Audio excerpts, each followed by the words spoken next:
एक छोटे से गांव में रेखा रहती थी अपनी प्यारी बेटी लक्षिता के साथ। ये गांव हरे भरे खेतों और शांत वातावरण से घिरा हुआ था, जहां हर सुबह पक्षियों की चहचहाहट सुनाई देती थी।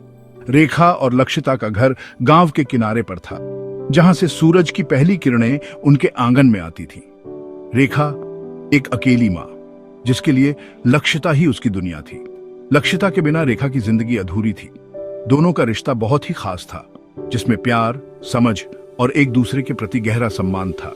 रेखा ने अपनी बेटी को हर खुशी देने का वादा किया था। अपनी बेटी को सब कुछ देने की चाहत में रेखा दिन रात मेहनत करती। वह खेतों में काम करती, घर के काम संभालती और रात को सिलाई का काम भी करती। रेखा की मेहनत और समर्पण की कोई सीमा नहीं थी। वह चाहती थी कि लक्षिता को कभी किसी चीज की कमी ना हो।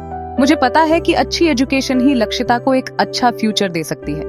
मैं चाहती हूँ कि वह बड़े होकर अपने सपनों को पूरा कर सके और एक सफल इंसान बने। उसकी शिक्षा ही उसका सबसे बड़ा हथियार है। लक्षिता भी अपनी माँ की सारी डिफिकल्टीज समझती थी। वह जानती थी कि उसकी माँ कितनी मेहनत करती है और कितनी कुर्बानियां देती है। लक्षिता अपनी माँ के संघर्ष को देखकर और भी प्रेरित होती थी और पढ़ाई में बहुत मेहनत करती थी। वह घंटों तक किताबों में डूबी रहती, अपने सपनों को साकार करने के लिए। लक्षिता का सपना था कि वह एक दिन डॉक्टर बने और अपनी माँ का नाम रोशन करे। माँ बेटी की यह जोड़ी एक दूसरे का सहारा बनके हर मुश्किल का सामना करती थी। रेखा और लक्षिता का रिश्ता सिर्फ माँ बेटी का नहीं, बल्कि दो दोस्तों का था, जो एक दूसरे के बिना अधूरे थे। जिंदगी की हर प्रॉब्लम का सामना करने को तैयार थी, चाहे कितनी भी बड़ी मुश्किल क्यों ना हो। रेखा और लक्षिता ने कभी हार नहीं मानी। उनका हौसला और एक दूसरे के प्रति विश्वास ही उनकी सबसे बड़ी ताकत थी। इस तरह माँ और बेटी की यह कहानी हमें सिखाती है कि प्यार, मेहनत और समर्पण से हर मुश्किल को पार किया जा सकता है। लाइफ आसान नहीं था। हर दिन कोई ना कोई नई मुसीबत आ ही जाती। कभी खाने की तंगी तो कभी स्कूल की फीस की चिंता, लेकिन रेखा ने कभी हार नहीं मानी। मैं दूसरों के घरों में काम करती, कपड़े सिलती और कभी कभी खाना भी उधार लेना पड़ता था। उसकी हर मुश्किल घड़ी में लक्षिता ही उसकी हिम्मत थी। माँ, एक दिन मैं बड़ी होकर आपको सारे दुख दूर कर दूंगी। अपनी बेटी की यह बातें सुनकर रेखा को नई ऊर्जा मिलती। एक दिन गांव में एक पुराना मकान तोड़ने का काम चल रहा था। रेखा भी वहां मजदूरी करने गई। काम करते समय अचानक उसे एक लकड़ी का पुराना बक्सा मिला। बक्सा बहुत भारी था और उसे खोलने की कोशिश में मेरे हाथ दुखने लगे। फिर भी मेरे मन में एक अजीब सी उत्सुकता थी। आखिरकार बहुत मुश्किल से जब बक्सा खुला तो रेखा की आंखें खुली की खुली रह गईं। बक्से में सोने के गहने भरे हुए थे। हार, कंगन, झुमके, अंगूठियां, हर तरफ चमक ही चमक थी। रेखा अपनी आंखों पर यकीन नहीं कर पा रही थी। क्या यह सपना है या फिर सच में मेरी किस्मत बदल गई है? उसने लक्षिता को बुलाया और उसे भी यह नजारा दिखाया। लक्षिता भी हैरान रह गई। माँ, ये तो अमेजिंग है। माँ बेटी एक दूसरे को देखते ही रह गए। उनके चेहरे पर खुशी और हैरानी साफ दिख रही थी। क्या अब उनके दिन बदल जाएंगे? अगले दिन रेखा और लक्षिता गांव के एक सुनार के पास गए। उन्होंने उसे बक्सा और उसमें रखे गहने दिखाए। सुनार ने गहनों को गौर से देखा। वाह, ये तो बहुत ही बढ़िया क्वालिटी का सोना है, वह बोला। उसने रेखा को बहुत सारे पैसे देने की ऑफर दी। रेखा और लक्षिता बहुत खुश हुए। उन्होंने सोचा कि अब उनके सारे दुख दूर हो जाएंगे, लेकिन उन्हें क्या पता था कि यह खुशी ज्यादा देर तक नहीं रहेगी। कुछ दिन बाद लक्षिता मार्केट गई। वह अपने रोजमर्रा के कामों में व्यस्त थी, लेकिन आज का दिन कुछ अलग था। बाजार की भीड़ भाड़ और शोरगुल के बीच उसकी नजरें कुछ खास ढूंढ रही थी। वहां उसकी नजर एक दुकान पर पड़ी, जहां नकली गहने बिक रहे थे। दुकान की सजावट और चमक दमक ने उसे आकर्षित किया। उसने सोचा कि क्यों न एक नजर डाली जाए। लक्षिता की नजर एक हार पर पड़ी, जो बिल्कुल वैसा ही था जैसा उसके पास वाले बक्से में था। हार की चमक और डिजाइन ने उसे हैरान कर दिया। उसने सोचा कि यह हार तो उसके पास पहले से ही है, फिर यह यहाँ कैसे? जब उसने दुकानदार से पूछा तो उसने बताया कि यह हार तो आर्टिफिशियल है और बहुत सस्ता है। दुकानदार ने उसे बताया कि यह हार केवल दिखने में असली लगता है, लेकिन असल में यह नकली है। लक्षिता को शक हुआ।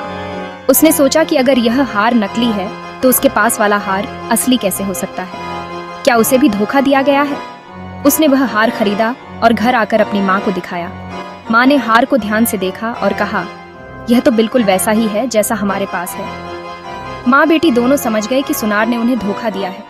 उन्होंने हार को और भी ध्यान से देखा और पाया कि दोनों हार में कोई अंतर नहीं था। उसने उन्हें नकली गहने असली समझकर पैसे दे दिए थे। लक्षिता और उसकी माँ ने सोचा कि अब क्या किया जाए। उन्होंने तय किया कि वे उस सुनार के पास जाकर सच्चाई का पता लगाएंगी। अगले दिन लक्षिता और उसकी माँ उस सुनार की दुकान पर गईं। उन्होंने सुनार से पूछा कि उसने उन्हें नकली गहने क्यों बेचे।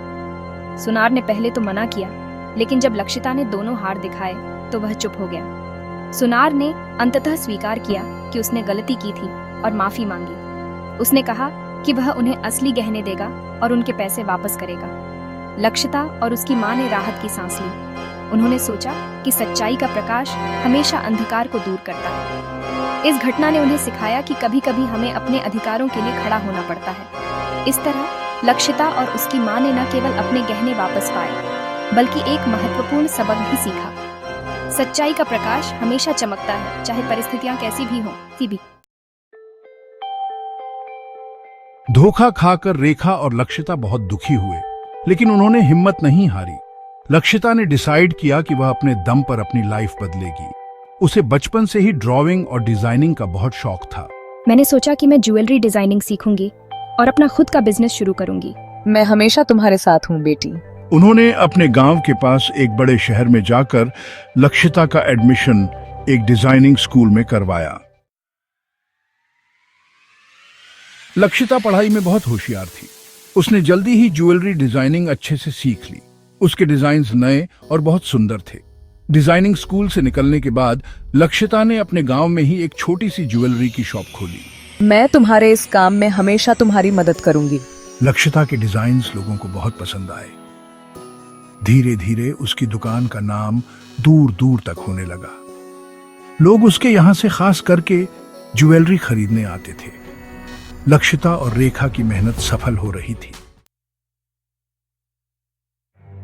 एक दिन वही सुनार लक्षिता की दुकान पर आया जिसने उन्हें धोखा दिया था। वह बूढ़ा और कमजोर हो चुका था। उसने लक्षिता को पहचान लिया और उसके पैरों पर गिर पड़ा। मुझे माफ कर दो बेटी, मैंने बहुत बड़ी गलती की थी। लालच में आकर मैंने तुम्हें धोखा दिया। लक्षिता ने उसे उठाया और पानी पिलाया। उसे सुनार पर दया आ रही थी। जाओ चाचा, अब तुम जाकर आराम करो। पास्ट को भूल जाओ और अपना ध्यान रखो। ये कहानी हमें सिखाती है कि ईमानदारी और मेहनत से ही सक्सेस मिलती है। जब हम अपने काम को पूरी निष्ठा और लगन से करते हैं तो सफलता हमारे कदम चूमती है। चाहे कितनी भी कठिनाइयां क्यों ना आए, हमें अपने लक्ष्य से भटकना नहीं चाहिए। रेखा और लक्षिता ने मुश्किलों का सामना किया, धोखा खाया, लेकिन उन्होंने कभी हार नहीं मानी। उन्होंने हर चुनौती को एक अवसर के रूप में देखा और अपने सपनों को पूरा करने के लिए निरंतर प्रयास किया। उनकी यह दृढ़ता और साहस ही उन्हें आगे बढ़ने की प्रेरणा देता है। लेकिन उन्होंने कभी हिम्मत नहीं हारी। हर बार जब वे गिरी, उन्होंने और भी मजबूती से उठने का संकल्प लिया। उनकी ये कहानी हमें सिखाती है कि असफलता केवल एक सीढ़ी है जो हमें सफलता की ओर ले जाती है। हमारी कहानी हमें प्रेरणा देती है कि हमें कभी भी हार नहीं माननी चाहिए। चाहे रास्ता कितना भी कठिन क्यों ना हो, हमें अपने सपनों की ओर बढ़ते रहना चाहिए। हर कदम पर हमें नई चुनौतियों का सामना करना पड़ सकता है, लेकिन हमें अपने लक्ष्य से कभी भी विचलित नहीं होना चाहिए और अपने सपनों को पूरा करने के लिए हमेशा कोशिश करते रहना चाहिए। चाहे रात कितनी भी लंबी क्यों ना हो, हमें अपने सपनों को साकार करने के लिए मेहनत करनी चाहिए। ये कहानी हमें यह भी सिखाती है कि मेहनत का कोई विकल्प नहीं होता। यह कहानी माँ बेटी के प्यार और समर्पण की भी मिसाल है। माँ बेटी का यह रिश्ता हमें यह सिखाता है कि परिवार का समर्थन और प्यार हमें हर मुश्किल से लड़ने की ताकत देता है। जब भी हम निराश होते हैं, परिवार का साथ हमें नई ऊर्जा और हिम्मत देता है। एक दूसरे का साथ और विश्वास ही उन्हें हर मुश्किल से बाहर लाता है। ये कहानी हमें यह भी सिखाती है कि सच्चे दोस्त और परिवार ही हमारे सबसे बड़े सहायक होते हैं। जब हम एक दूसरे का साथ देते हैं तो कोई भी मुश्किल हमें हरा नहीं सकती। ये कहानी हमें यह भी याद दिलाती है कि माफ करना भी एक बहुत बड़ा गुण है। माफी से न केवल हमारे रिश्ते मजबूत होते हैं, बल्कि यह हमें आंतरिक शांति भी प्रदान करता है। जब हम दूसरों को माफ करते हैं तो हम अपने दिल को हल्का महसूस करते हैं और जीवन में आगे बढ़ने की ताकत पाते हैं। यह कहानी हमें यह सिखाती है कि माफी और समझदारी से ही हम अपने जीवन को बेहतर बना सकते हैं।